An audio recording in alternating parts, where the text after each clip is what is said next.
আসসালামু আলাইকুম এভরিওয়ান, সবাই কেমন আছেন? আশা করি সকলেই ভালো আছেন। আলহামদুলিল্লাহ, আমিও ভালো আছি। ঘড়িতে এখন সকাল প্রায় 6:30। সকাল সকাল হঠাৎ মন চাইলো নদীর তীরে গিয়ে একটু ঘুরে আসতে, কিন্তু কেন এত সকালে বের হলাম তার নির্দিষ্ট কোনো কারণ বলতে শুধু এতটুকুই বলতে পারতেছি, মনটা ভীষণ খারাপ। জানি না জীবনকে কোন প্রান্ত নিয়ে দাঁড় করিয়ে রেখেছি, সব মিলিয়ে এগুলো নিয়েই ডিপ্রেশন আর কি।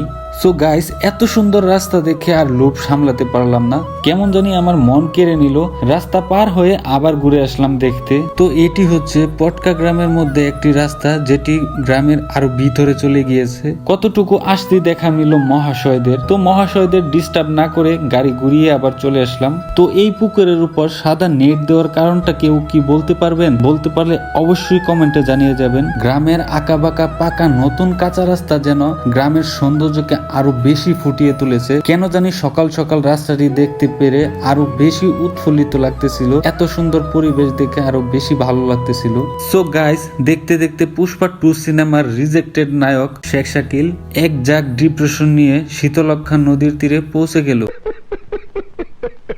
অলরাইট গাইস, জানি না জীবনের কোন পর্যায়ে এসে দাঁড়ালে মনে হয় নিজের কিছু একটা করা দরকার, ফ্যামিলির উপর ডিপেন্ডেন্ট না হয়ে। সম্ভবত এটি হচ্ছে প্রকৃতির নিয়ম, যেখানে নিজের অস্তিত্বকে মেলে ধরার সময়। হয়তো নিজের জন্য নয়তো পরিবারের জন্য একটা সময় সবারই দায়িত্ব গ্রহণ করতে হবে, আজ নয়তো কাল। কিন্তু জীবনের এমন এক প্রান্তে এসে দাঁড়িয়েছি, না পারছি একদিক বাঁচতে, না পারছি আরামায়েশে দিন পার করতে। জীবনের সময় এগিয়ে যাচ্ছে ঠিকই, কিন্তু আমি পিছিয়ে আছি। একটা সময় শূন্য হাতে কপালের দোষ দেওয়া ছাড়া আর কিছুই থাকবে না হয়তো। এগুলো চিন্তা ভাবনা নিয়েই দিন চলে যাচ্ছে। কি করব লাইফে ভেবেই কুল পাচ্ছি না। অন্যদিকে বাবা মার দিকে তাকালে মনে হয় ভাগ্যক্রমে একটা বাবা মা পাইছি, কিন্তু তাদের ভাগ্য এতটাই খারাপ যে তাদের ভালো সন্তান হতে পারলাম না এখনো।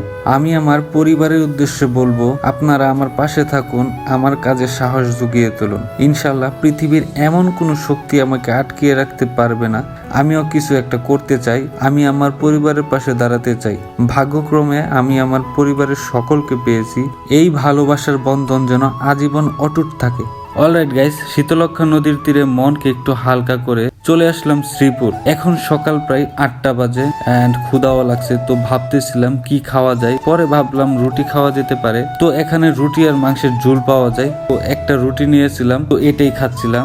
তো একটা রুটিতেই পেট ভরে যায়, আর মাংসের ঝোলটা একটু ঝাল ছিল, মোটামুটি ভালোই ছিল, খারাপ না। তো আজকের ব্লগটুকু আমি এই পর্যন্তই রাখতেছি। এন্ড যারা আমার ইউটিউব চ্যানেলটাকে আর ফেসবুক পেজটাকে ফলো দাও নাই, প্লিজ সাবস্ক্রাইব করে দিও এন্ড আমার ফেসবুক পেজটাকে ফলো দিয়ে দিও। তো আজকের ব্লগটা এই পর্যন্তই, দেখা হবে নতুন কোনো ব্লগে। সে পর্যন্ত ভালো থাকবা, সুস্থ থাকবা, টেক কেয়ার, বাই বাই, খুদা হাফেজ।